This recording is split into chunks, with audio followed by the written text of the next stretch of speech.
நிலக்கரி துறையில இம்போர்ட் பண்ணி எத்தனாயிரம் கோடி ஊழல்ங்கிறத கூடி சீக்கிரத்துல அந்த அமைச்சர் கூடிய சீக்கிரம் டெலிவரி பண்ண போறாரு. பொய்யா பேசிக்கிட்டு பொய் பொண்ணு பேசுறது கொள்கை பேசுறது சொல்லி ஊழல் பண்ணிட்டு இருக்குது. இந்த மக்கள் தூக்கி எரிஞ்சிட்டாங்க. அரசு துறை நிறுவனங்கள்ல தனியார் மயமாக்கி ஒரு எந்த இடத்துலயும் வேலை வந்து அப்பாயின்மெண்ட் பண்ணவே இல்லை. தெய்வத்தால் ஆகாது என்னும் முயற்சி தன் மெய்வருத்த கூலி தரும். எல்லோருக்கும் வணக்கம். கொஞ்சம் அமைதியா இருக்கலாமா? கொஞ்சம் அமைதியா இருக்கலாமா? இந்த சார் சார் கொஞ்சம் லெஃப்ட் சைட்ல யார் இருக்கா? கொஞ்சம் அமைதியா இருங்க. எல்லாரும் கொஞ்சம் அமைதியா இருப்போம். Okay, thank you.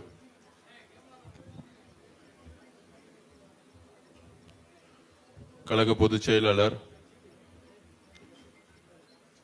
மாண்புமிகு அமைச்சர் அண்ணன் ஆனந்தன் அவர்களுக்கும், மூத்த நிர்வாகி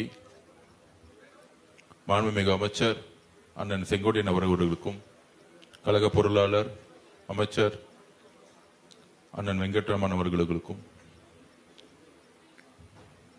சட்டமன்ற உறுப்பினர் அவர்களுக்கும், முக்கியமாக இந்த விழாவில் நமது மக்கள் முன்னேற்ற கழகம் ஒட்டுமொத்த தொண்டர்களும் ஒட்டுமொத்த கட்சியும் தமிழக வெற்றி கழகத்துடன் இணைந்து சேர்ந்து கலந்து அன்புடன் கலந்து இனி நாமெல்லாம் நம்மளுடைய தலைவர், தமிழக வெற்றி கழகத்துடைய தலைவர், தமிழகத்தின் முதல்வர் எங்கள் அண்ணன் திரு சி ஜோசப் விஜய் அவர்களுடைய தலைமையில், அவருடைய வழிகாட்டுதலில் நாம் இணைந்து மக்களுக்காக மிகப்பெரிய ஒரு மாற்று அரசியலுக்கான பயணத்தில் தொடர் நாம் இங்கே இணைய போகிறோம். உங்களை அன்புடன் மகிழ்ச்சியுடன், ஒரு குடும்பத்தில் ஒரு இணைப்பு விழா எப்படி இருக்குமோ அதே மாதிரி உங்களை எல்லாம் வரவேற்க நாங்கள் எல்லோரும்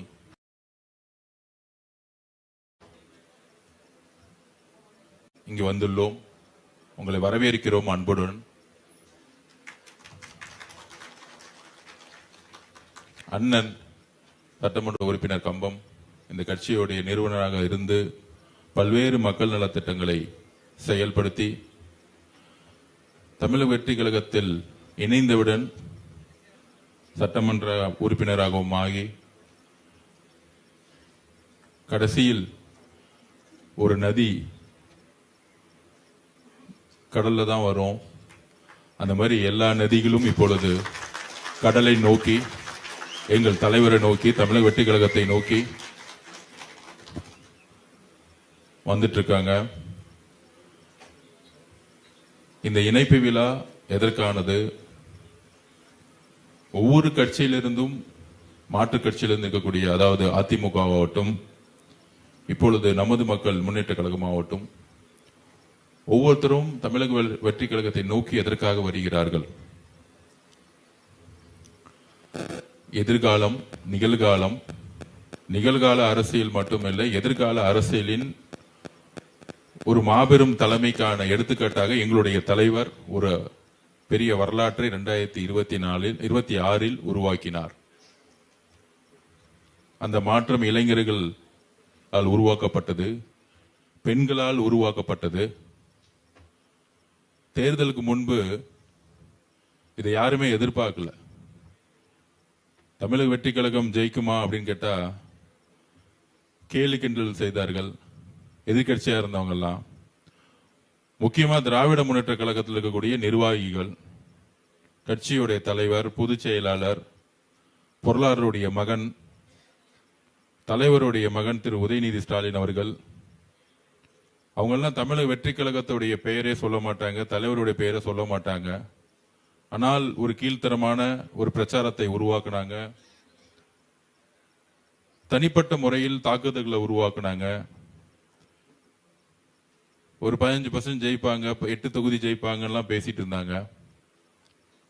75 வருஷ கட்சி ஒரு பெரிய மாற்றம் நிகழப்போது பெண்களும் இளைஞர்களும் ஒன்று சேர்ந்துட்டாங்கிறது திரு மு.க. ஸ்டாலின் அவர்களுக்கும் திரு உதயநிதி அவர்களுக்கும் அந்த கட்சியுடைய பொதுச் செயலாளர்களுக்கும் அந்த கட்சியுடைய பொருளாளருடைய மகன்களாகட்டும் இல்ல அனைத்து மாவட்டத்தில் இருக்கக்கூடிய மாவட்ட செயலாளர் மாவட்ட செயலர் மகன்களாகட்டும், ஏன்னா அந்த கட்சி எல்லாம் மகன் இல்லைன்னா அப்பா இப்படிதான் இருக்கும். நம்மள மாதிரிலாம் கீழே இருந்து யாரும் வந்து கட்சியை உருவாக்குனது கிடையாது.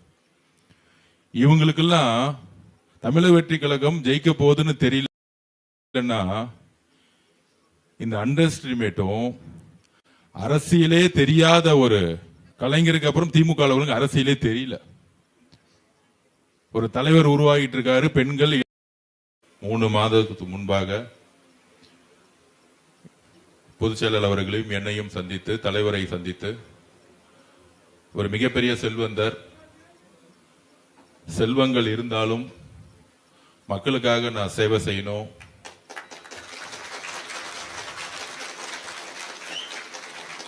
தலைவரிடம் என்ட்ரி பண்ணும்போது தலைவர்கிட்டே சொன்னது என்னுடைய செல்வங்கள் பண்ண போறேன்னு சொல்லி இந்த கட்சியில் இணைந்து சட்டமன்ற உறுப்பினராக என்று இருந்து அவர் உருவாக்கிய நிறுவனராக இருந்த ஒரு கட்சி இன்றைக்கு தமிழக வெற்றி கழகத்துடன் இணைந்து தமிழகம் முழுவதும் இருக்கக்கூடிய நிர்வாகிகள் அவர் தலைமையில் செயல்பட்டு இருந்தீங்க. இனி எல்லாம் நாம் ஒரு குடும்பம். உங்களை நாங்கள் வரவேற்கிறோம். அந்த வரவேற்பேரோடு நம்ம அண்ணன் அடுத்தது பேசுவார். கண்டிப்பாக எம்எல்ஏ அண்ணன் என்ன நோக்கத்துக்காக அவர் கட்சி ஆரம்பிச்சாரோ அதே நோக்கத்திற்காக நாம் எல்லாம் சேர்ந்து செயல்படுவோம். உங்களுக்கான அங்கீகாரமும் உங்களுக்கான பொறுப்பும் உங்களுக்கான மரியாதையும் கண்டிப்பாக தமிழக வெற்றி கழகம் கொடுக்கப்படும். இன்றைய அரசியல் சூழ்நிலையில் அதிமுக ஒரு இணைப்பு விழா இப்பதான் நடந்துட்டு இருந்துச்சு. என்ன ஒரு இணைப்பு விழா? நாங்க ஆரம்பத்திலிருந்து பதிவு பண்ணிருக்கோம். 90% அதிமுகவுடைய தொண்டர்கள் இணைந்துட்டே இருக்காங்க. ஒவ்வொரு வாரமும் தமிழக வெற்றி கழகம் அதிமுகவும் இணைந்து அதனுடைய ஒட்டுமொத்த நிர்வாகிகள் வரும் பொழுது இளைஞர்களும் பெண்களும் இங்க இருக்கக்கூடிய நிர்வாகிகளும் அதிமுக நிர்வாகிகள் சேர்ந்தவர்களும் சேர்ந்து நீங்களும் வரும் பொழுது நம்மளுடைய அடுத்த குறிக்கோள் பை எலெக்ஷன், அதுக்கப்புறம் முக்கியமான குறிக்கோள் உள்ளாட்சித்துறை தேர்தல். ஏன் அந்த உள்ளாட்சித்துறை தேர்தலை முக்கியமா நம்ம பண்றோம் அப்படின்னா, ஆட்சி மாறிடுச்சு. நிறைய இடத்துல சொல்றாங்களே காட்சி மாறல அப்படின்னு சொல்றாங்களே. இப்பொழுது நம்ம உக்காந்துட்டு இருக்கும் பொழுது 2:30 கரண்ட் போச்சு. உடனே பத்திரிகையாளர்கள் சொல்லுவாங்க 2:30 கரண்ட் போயிடுச்சு, ஆட்சி பாத்தீங்களா அப்படின்னு. 30 வருஷத்துடைய நிர்வாக தோல்வி 30 நாள் ஆயிருக்கு. இபி டிபார்ட்மெண்ட்ல போனா 50% ஆள்களே கிடையாது. அமைச்சர் நிர்மல்குமாரோடைய பேட்டிகளை பாருங்க. நேற்று கூட பார்த்துட்டே இருந்தேன். என்ன பிரச்சனைன்னு கேட்கும்போது சொல்றாரு 50% எம்ப்ளாய்மெண்டே இல்ல. திமுக நிர்வாகம் அப்பாயின்மெண்ட் பண்ணவே இல்லை. 1 லட்சம் பேர் இருந்தானா 50,000 பேர் இருக்காங்க. அப்ப இன்னும் ஆயிரக்கணக்கான பேர்களை வேலைக்கு அமர்த்தப்படணும். நிறைய இடத்துல இல்ல. அறப்போர் இயக்கம் மிகப்பெரிய ஊழல் எக்ஸ்போஸ் பண்ணிருக்கு. ஏன்னா டிரான்ஸ்பார்மர் ஊழல் நம்ம பாக்குறோமே. ஒவ்வொரு தெருவில் இருக்கக்கூடிய டிரான்ஸ்பார்மர் இருக்கு பாத்தீங்களா, எல்லாமே போலிகளா வாங்கப்பட்டிருக்கு. நிலக்கரி கொள்முதல் ஒரு கிரேடுக்கு பில்ல போட்டு அண்டர் வேல்யூல கிரேடு கம்மியா வாங்கி டாலர்ல கொள்ள அடிச்சிருக்காங்க. இதெல்லாம் அறப்போர் இயக்கம் அப்பப்ப பதிவு பண்ணிக்கிட்டே இருக்காங்க. இந்த ஊழல்னால அதுக்கப்புறம் நீங்க சோலார்ல ப்ராஜெக்ட் பண்ணீங்கன்னா 1 மெகாவாட்டுக்கு இத்தனை லட்சம், தெர்மல் ப்ராஜெக்ட் பண்றதா இருந்தா இத்தனை லட்சம் 1 மெகாவாட்டுக்கு. அப்படி இபி டிபார்ட்மெண்ட்டை ஒழித்து பிரைவேட்ல அதிகமா விலை கொடுத்து வாங்கி லட்சக்கணக்கில் இன்னைக்கு வந்து கடனாக்கி 30 நாள்ல எப்படி சரி செய்ய முடியும்? இது மக்கள்கிட்ட நாங்க பணிவன்போடு கேட்கிறோம். அப்ப இதுக்கான திட்டங்களை மாண்புமிகு முதலமைச்சர் தலைமையில் நேற்று கூட மீட்டிங் நடந்துச்சு. இப்ப இந்த தெருவில் டிரான்ஸ்பார்மர் பிரச்சனை, ஓவர்லோடு வரும்போதே அட்ரஸ் பண்ணி டிரான்ஸ்பார்மர் மாத்திட்டு இருக்காங்க. இங்க ஜெனரேட்டர்ல ஓடுது. அப்ப என்ன மாதிரி பிரச்சனைகளை தமிழக வெற்றி கழகம் எதிர்நோக்கிட்டு இருக்கு? ஊழலால் கரைப்படைந்து இபி டிபார்ட்மெண்ட்டை ஒழிச்சு அதுல ஒருத்தர் செந்தில் பாலாஜனுக்கு ரெண்டு துறையை கொடுத்தாங்க. அதாவது அதிமுகவோட ரொம்ப ரொம்ப மன வலிமை குறைந்து டிப்ரெஸா இருக்கக்கூடியவங்க யாருன்னா தமிழ்நாட்டில் திராவிட முன்னேற்ற கழகம் 2021 ஜெயிச்சு, இவங்க சொல்றாங்களே கொள்கை கட்சின்னு சொல்றாங்கல்ல, ஜெயிச்சு 10 வருஷம் கழிச்சு ஜெயிச்சிருக்காங்க. 10 வருஷமா கலைஞர் கூட இருந்தவங்க எத்தனை பேர் வந்து திராவிட முன்னேற்ற கழகத்துக்காக வேலை செஞ்சாங்க? தன்னுடைய சொத்து எல்லாத்தையும் எவ்வளவு நிறைய பேர் வித்திருக்காங்க. கரூர்ல கேபி பழனிசாமி அவர்கிட்டும் இந்த மாதிரி நிறைய பேர். அவங்க எல்லாம் வந்து ஜெயிச்ச பிறகு அமைச்சராக்கப்பட்டார்களா? கலைஞர் கூட இருந்தவங்க அமைச்சராக்கப்பட்டாங்களா? இல்ல திராவிட முன்னேற்ற கழகத்தில் உண்மையா இருந்தவங்க அமைச்சராக்கப்பட்டாங்களா? திராவிட முன்னேற்ற கழகம் மு.க. ஸ்டாலின் அவர்கள் 2021 ஜெயிக்கணும்னு மக்கள் விரும்பின எதுக்காகனா ஒரு நல்ல நிர்வாகிக்காக. திரு மு.க. ஸ்டாலின் அவர்கள் தலைவர் கிடையாது. தலைவர் யாருன்னா புரட்சி தலைவி அம்மா அவர்கள், புரட்சி தலைவர் எம்ஜிஆர் அவர்கள், கலைஞர் அவர்கள். இவங்கெல்லாம் தலைவர்கள்.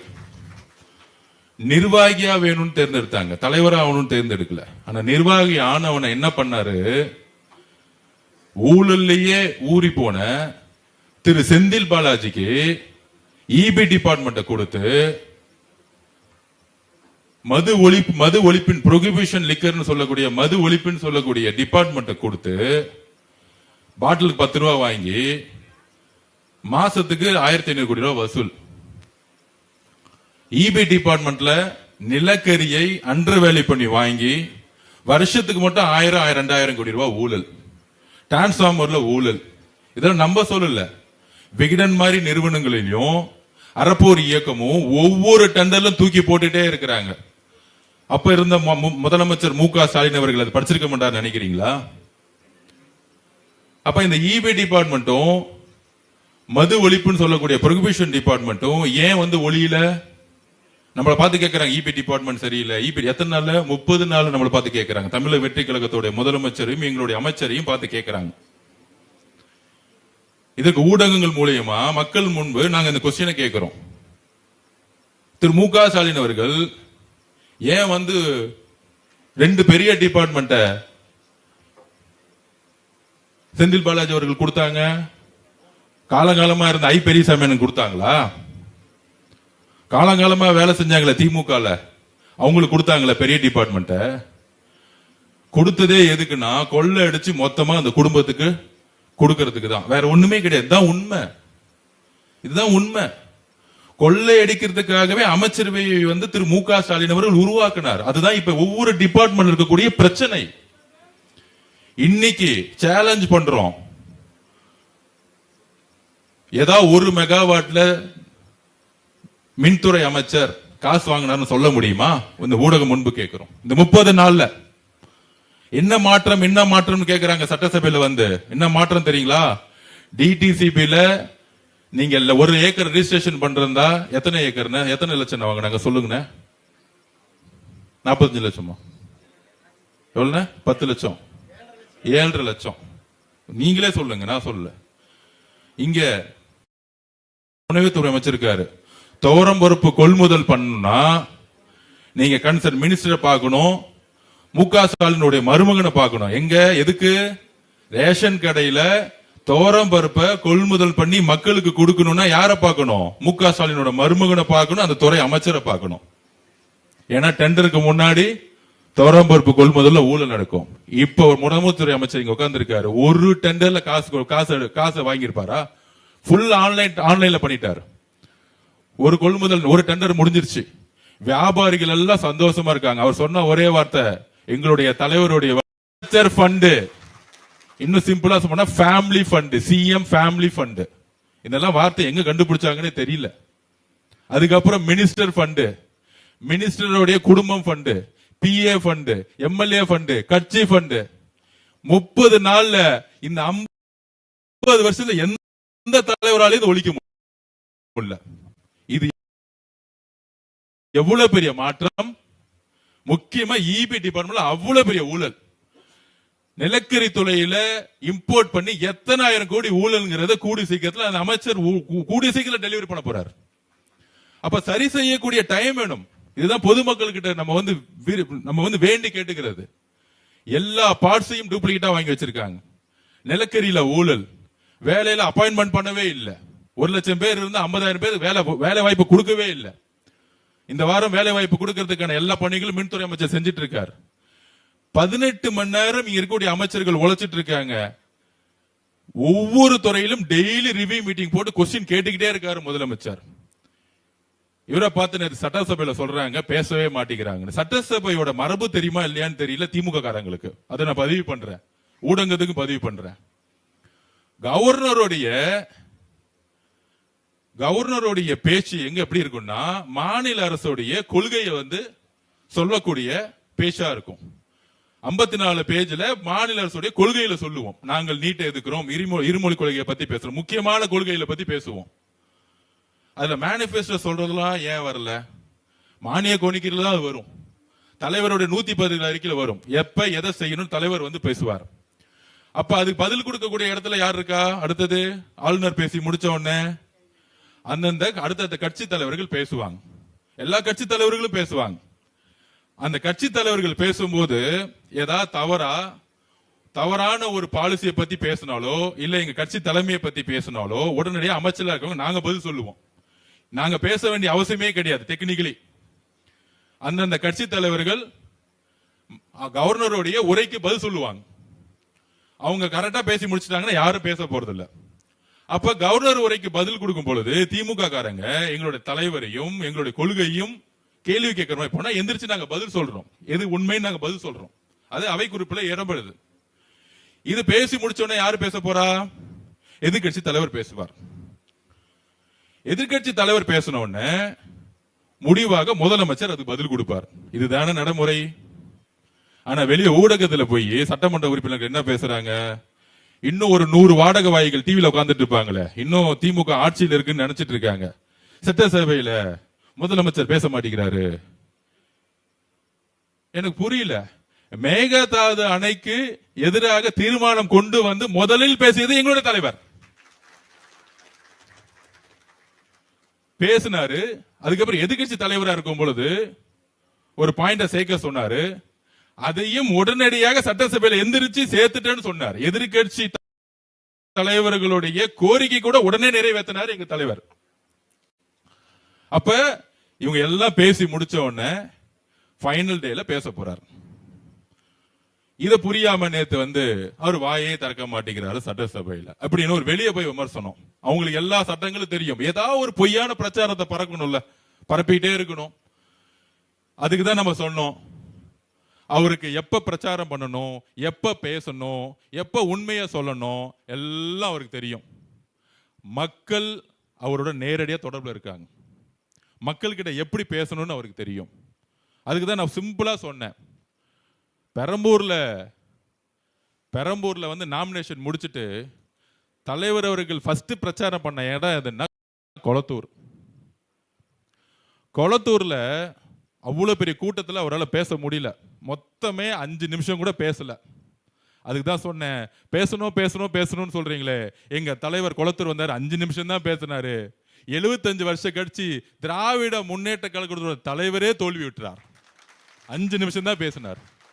மக்களுக்கு பழைய மாதிரி உங்களை மாதிரி 2 மணி நேரம் உட்காந்துக்கிட்டு பேசிக்கிட்டு பொய்யா பேசிக்கிட்டு பொய் பொண்ணு பேசுறது கொள்கை பேசுறதுன்னு சொல்லி ஊழல் பண்ணிட்டு இருக்குது. இந்த மக்கள் தூக்கி எரிஞ்சிட்டாங்க. திராவிட முன்னேற்ற கழகத்தை தூக்கி எரிஞ்சதுன்னா எவ்வளவு பெரிய வரலாறுன்னு இன்னும் புரிஞ்சுக்க மாட்டேங்கிறாங்க. அதாவது நாங்க வெற்றி பெற்ற பிறகு நிர்வாகத்துக்குள்ள போயிட்டோம். ஒரு வெற்றி விழா அப்படிலாம் எடுத்து இது வரைக்கும் தலைவர் வச்சு நான் கொண்டாட கூட இல்லை. பாத்தீங்களா நீங்க? இது வரைக்கும் திமுக ஜெயிச்சிருந்தா என்ன பண்ணிருப்பாங்க?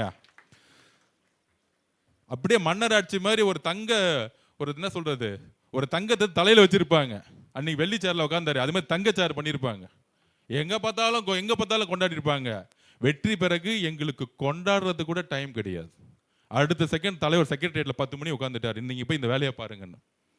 அப்ப மக்களுக்காக உண்மையாக உறுதியாக ஒரு உணர்வுடன் வேலை செஞ்சுட்டு இருக்கோம். திராவிட முன்னேற்ற கழகத்துக்கு தோல்வி என்ன? மிகப்பெரிய தோல்வி தமிழக வரலாற்றிலேயே, ஏன் திராவிட முன்னேற்ற கழகத்துடைய வரலாற்றிலேயே முதலமைச்சராக இருந்த ஒரு தலைவர் தோத்தது கிடையாது. அதற்கப்புறம் பொதுச் செயலாளர் தோத்தது கிடையாது ஒரே தேர்தலில். அதுக்கப்புறம் பொருளாளருடைய மகன், அவர் தான் பொருளாளர்னு வச்சுக்கோங்க, பொருளாளருடைய மகன் மன்னார் நிப்பாட்டாங்க, அவரும் தோல்வி. 15 அமைச்சர்கள் தோல்வி, கட்சியே தோல்வி. சட்டசபையில் வந்து உட்காந்துட்டு அவங்க தலைவர் தோத்துருக்காங்க, சட்டசபைக்கு வரலன்னு ஒரு உணர்வு கூட கிடையாது. சிரிச்சு பேசுறது, கிண்டல் பண்றது, ஒருமையில பேசுறது, கெட்ட வார்த்தை பேசுறது. நாங்க ரொம்ப அமைதியா தலைவரோட வழியில மக்களுக்கான பிரச்சனையை மட்டும் பேசிக்கிட்டு இருக்கோம். எங்களோட ராஜ்மோகன் எந்திரிச்சாரு, ரொம்ப மெக்னானிசமா, ரொம்ப மெக்னானிசம் என்ன மரபு சொல்றாங்களே, நாங்க சட்டசபைக்கு முதல் நாள் புதுசு, நாங்க பாதுகாத்த மரபை திராவிட முன்னேற்ற கழகம் பாதுகாக்கல. அப்ப இந்த ஈபி பிரச்சனையுடைய முக்கியமான காரணம் என்ன? இப்பயே சொல்லிட்டோம், நிலக்கரி ஊழல், டிரான்ஸ்ஃபார்மர் ஊழல். டிரான்ஸ்ஃபார்மர் இல்லாம எப்படி வந்து கனெக்ஷன் கொடுக்க முடியும்? கண்டிப்பா தெரியும், மே மாசம் ஓவர்லோட் ஆகும். எப்பயுமே அதிகமா கரண்டோட தேவை அதிகமாகும் தெரியும். நம்ம எப்ப பதவிக்கு வந்தோம், உடனடியாக ஒவ்வொரு ஊருக்கும் போறார் மின்துறை அமைச்சர். முதல் வேலைக்கு அப்பாயின்மெண்ட் பண்ணோம். இப்போ நம்ம ஒரு வேலை சொன்னாங்க, செய்யறதுக்கு ஆள் வேணும்ல. இப்போ கட்சி அண்ணன் இருக்கிறாரு தஞ்சாவூர்ல, மாவட்ட செயலர் ஃபோன் பண்ணி அங்கே வேலை செய்யப்பா, வேலை செய்யணும், அங்கே செய்யறதுக்கு ஆள், அங்கே ஆளே இல்லைன்னா எப்படி வேலை செய்ய முடியும்? இப்போ மிகப்பெரிய பிரச்சனை மின்துறையில், இவங்க யாருமே அப்பாயின்மெண்ட் பண்ணல, வேலை எடுக்கல. இங்கே மட்டும் இல்லை, ஒட்டுமொத்த அரசு துறை நிறுவனங்களில் தனியார் மயமாக்கி ஒரு எந்த இடத்துலையும் வேலை வந்து அப்பாயின்மெண்ட் பண்ணவே இல்லை. அப்போ நமக்கான கடமை என்ன? உடனடியாக நேர்மையான முறையில், என்னது நேர்மையான முறையில் டிஎன்பிபிசி மூலமா வேலைக்கு ஆள் எடுத்து முதல் அப்பாயின்மெண்ட் பண்ணணும். நேர்மையான முறையில். முன்னால 25 லட்சம் ரூபாய், 40 லட்சம் ரூபாய் கவர்மெண்ட் வேலைன்னா, அதுக்கப்புறம் எக்ஸாம் வைப்பாங்க, திடீர்னு எக்ஸாம் வந்து ஸ்டாப் பண்ணிடுவாங்க. இப்ப இந்த ஊழல்கள்லாம் ஒழிச்சு கிளீன் பண்ணோம்ல, அதோடைய ஃபர்ஸ்ட் ஸ்டெப் தான் முதலமைச்சர் குடும்ப ஊழல், அமைச்சருடைய சுத்தி இருக்கக்கூடிய ஊழல், எம்எல்ஏ கட்சியோட ஊழல் இன்னைக்கு தொடை தெரிஞ்சப்பட்டிருக்கு. இன்னைக்கு திமுக வந்தா எந்த இடத்துல எவ்வளவு கலெக்ஷன் பண்ணிருப்பாங்கன்னு உங்களுக்கு தெரியும். ஒவ்வொரு ஊர்லயும் யார் யார் கலெக்ஷன் பண்ணிருப்பாங்க. இதே மணலா இருக்கட்டும், இதே வந்து குவாரிஸா இருக்கட்டும், ஒவ்வொரு இடத்துல யார் யார் பண்ணிருப்பா. அப்ப இதெல்லாம் டோட்டலா சுத்தம் பண்றதுக்கு ஒரு டைம் இல்ல, குறைஞ்சபட்சம் 6 மாசம் இருக்கும். எழுதி வைத்துக் கொள்ளுங்கள், இதை 30 நாள்ல தூக்கி எறிஞ்சிருக்காரு. மேல்பட்ட ஊழல் எந்த இடத்துலயும் கலெக்ஷன் கிடையாது. குரூப்பா கலெக்ஷன் பண்ணிட்டு இருப்பாங்க. திமுக சபரீஷன் அவர்களுடைய ஒரு 10 பேரு, இந்த பக்கம் உதயநிதி அவர்களோட 10 பேரு, எல்லா இடத்துலயும் இருப்பாங்க.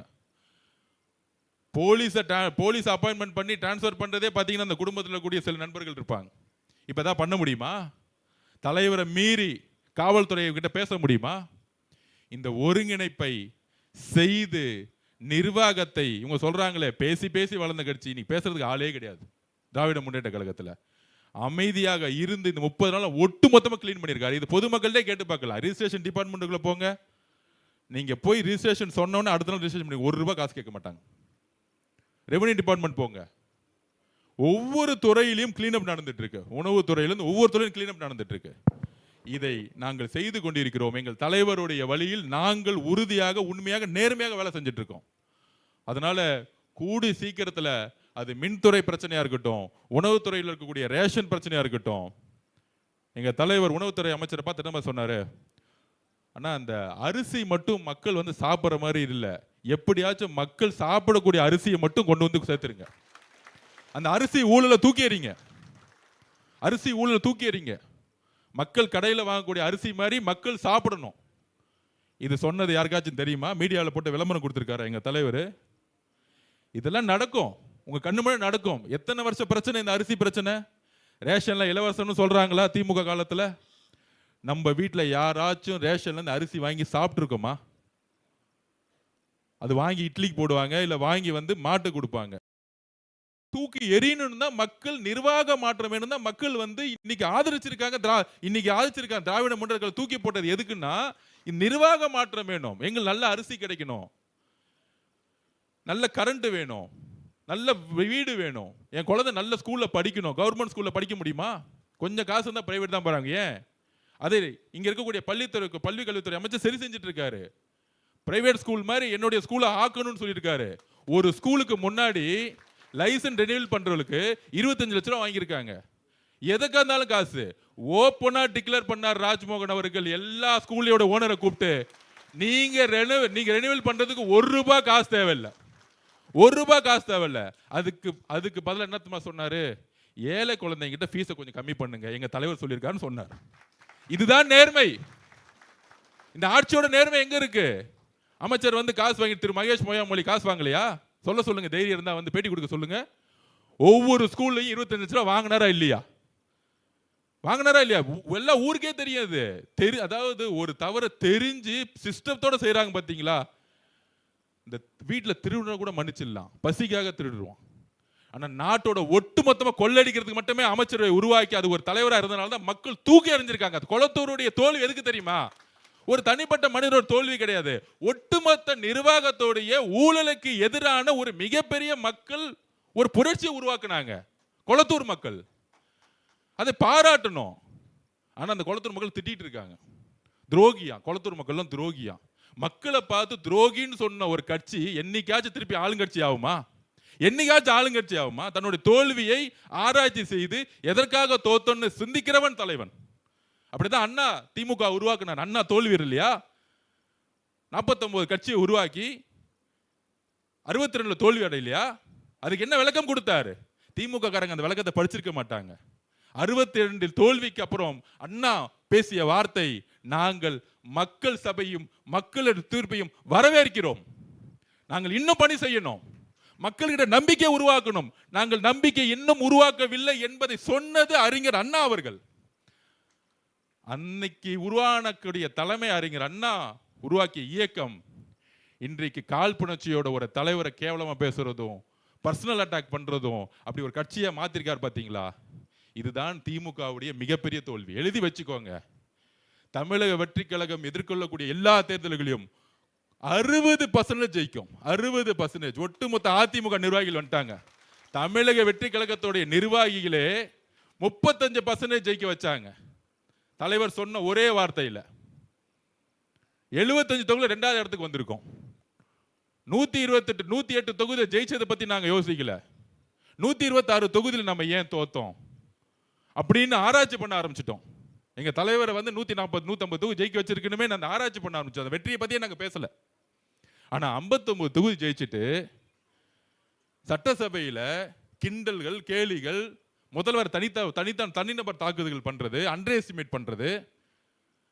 அண்ணா கூறிய கருத்துக்களில் நாங்கள் உறுதியாக இருக்கிறோம். அண்ணா என்ன சொன்னார்? எதிர்கட்சியா பார்க்க கூடாது, மாற்றான் வீட்டு தோட்ட மல்லிகையும் மணக்கும். அது சொன்னதுக்கான காரணம் என்ன? எதிர்கட்சியா இருந்தாலும் நம்ம வந்து மதிக்கணும், அவருடைய கருத்துக்களை உள்வாங்கணும்.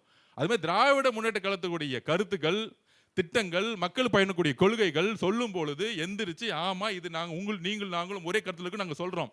ஆனால் தலைவரை பற்றியோ எங்களுடைய கொள்கையை பற்றியோ தவறுதலாக சொல்லும் பொழுது ஆதவர்ஜனா தேவையில்லை, எங்க கட்சியில் ஒரு தொண்டன் ரோட்ல இருந்து குரல் கொடுப்போம்.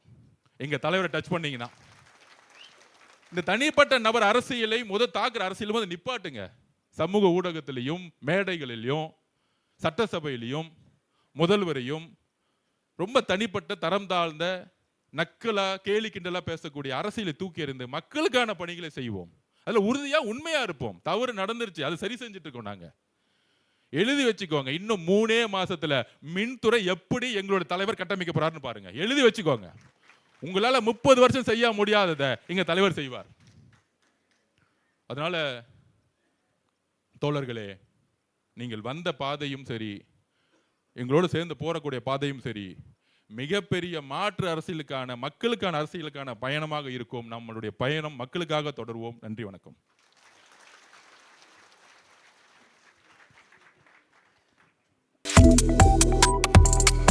Subscribe to One India and never miss an update.